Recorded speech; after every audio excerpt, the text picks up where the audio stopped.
Driver's license suspensions are a major problem in the state of Florida. We have about 12 million drivers.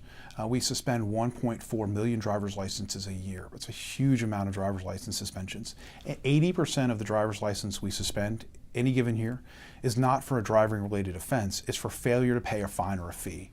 And so what we have is we take people's ability away to drive, and then we take people's ability away to work and to ultimately pay their fines and fees. And so my argument is there's got to be a better way.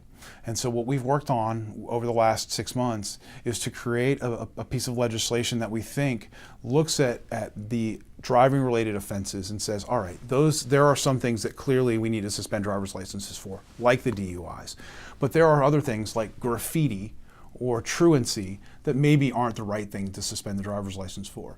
And for those that are unable to pay, let's create a better process, because the process today is not working. And so we spent a lot of time, effort, and energy focusing on what's the right policy, what's the right process for people who just cannot pay a fine or a fee, so that we don't take away their ability to work. How did we get to a point where they used more of a stick than a carrot? Well, I think we got there because for the last 20, 25 years, we've just kind of added on to different offenses. We'll take, it'll be a misdemeanor and you'll lose your license. And what's happened is nobody's gone back to check how many offenses are we actually taking the license for.